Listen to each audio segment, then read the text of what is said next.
అదేవిధంగా కొత్తగా ఏర్పడిన పిఠాపురం ఏరియా డెవలప్మెంట్ అథారిటీలో పరిపాలన సజావుగా సాగేందుకు మరియు అభివృద్ధి పనులు మరింత వేగంగా జరిగేందుకు 19 పోస్టులు మంజూరుకై చేసిన ప్రతిపాదనను మంత్రిమండలి ఆమోదించడం జరిగిందని చెప్పేసి నేను మనవి చేస్తాను.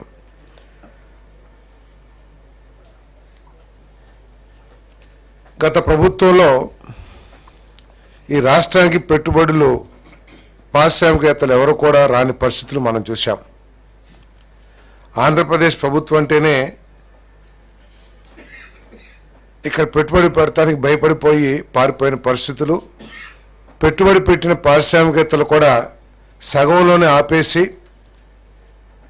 వారి ఫ్యాక్టరీస్ని మూసేసుకుని వెళ్ళిపోయిన పరిస్థితులు కూడా మనందరం కూడా చూసాం. ఆఖరికి ఇంటర్నేషనల్ బ్యాంక్స్ కానివ్వండి, లేకపోతే ఎవరైతే రుణాలు ఇస్తారో వాళ్ళందరూ కూడా ఆంధ్రప్రదేశ్లో ఎవరైనా పెట్టుబడి పెట్టడానికి వస్తే వాళ్ళకి రుణాలు ఇచ్చే పరిస్థితి కూడా లేదనే విషయం మనందరికీ కూడా తెలిసిందే. ఈరోజు అటువంటి పరిస్థితి నుంచి పూర్తిగా పరిస్థితి మారిపోయి పెద్ద పెద్ద పారిశ్రామికవేత్తలు, పెద్ద పెద్ద యూనిట్స్ అన్నీ కూడా మన రాష్ట్రం వైపు చూస్తున్నాయని చెప్పేసి మీ అందరికీ మనం చేస్తాను. దాంట్లో భాగంగానే ఈరోజు అనేక ప్రతిపాదనల్ని ఆమోదించడం కూడా జరిగిందని చెప్పేసి తెలియజేస్తా ఉన్నాను. మరి 1 million metric tons per annum green hydrogen ఆధారిత గ్రీన్ అమోనియా తయారీ సామర్థ్యం గల మెసెస్ AM green ammonia India private limited కాకినాడలో ఏర్పాటు చేసేందుకు చేసిన ప్రతిపాదనకు మంత్రిమండలి ఆమోదం తెలిపింది.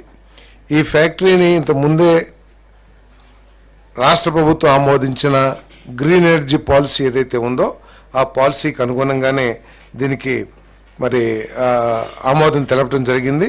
కాకపోతే వీరు ఈ స్టాంప్ డ్యూటీ ఎగ్జంప్షన్ కావాలని చెప్పారు. దాన్ని కూడా ప్రభుత్వం కేబినెట్ ఆమోదించిందని చెప్పేసి కూడా ఈ సందర్భంగా తెలియజేస్తాను.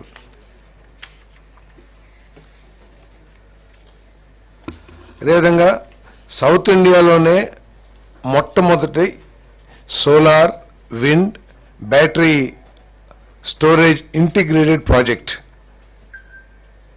మెసెస్ clean renewable energy hybrid 3 private limited సంస్థ ద్వారా నంద్యాల మరియు వైఎస్ఆర్ జిల్లాల్లో 119 మెగావాట్లు విండ్ ఎనర్జీ, 130 మెగావాట్లు సోలార్ హైబ్రిడ్తో పాటు బ్యాటరీ ఇంధన స్టోరేజ్ వ్యవస్థను కేటాయించేందుకు చేసిన ప్రతిపాదనను మంత్రిమండలి ఆమోదం తెలిపింది. సౌత్ ఇండియాలో ఎక్కడ కూడా ఇప్పటి వరకు అంటే విండ్ లేదా సోలార్ సపరేట్ దేనికి దానికి ఉన్నాయి, కానీ 3 కలిపి ఇంటిగ్రేటెడ్ ప్రాజెక్టు సౌత్ ఇండియాలోనే మొట్టమొదటిదని చెప్పేసి ఈరోజు ఏదైతే ఆమోదం తెలిపిందో మొట్టమొదటిదని చెప్పేసి మనం చేస్తాను నేను. అదేవిధంగా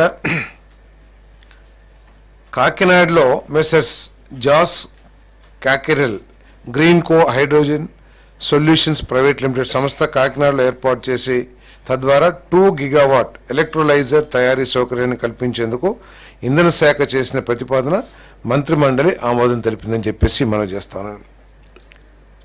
మరి టాటా పవర్స్ కర్నూలు జిల్లా పత్తికొండ మండలం హోసూరు మరియు పెద్ద ఉబిటి గ్రామాల్లో Tata power renewable energy limited సంస్థ ద్వారా 400 మెగావాట్ల సోలార్ ఇంధన సామర్థ్యాన్ని కల్పించేందుకు చేసిన ప్రతిపాదనకు మంత్రిమండలి ఆమోదం తెలిపింది. దీనికి కావాల్సిన భూమిని టాటా పవరే ప్రొక్యూర్ చేసుకుంటుంది. ప్రభుత్వం తరపు నుంచి ఎక్కడ కూడా ల్యాండ్ ఇచ్చే ప్రతిపాదన లేదు.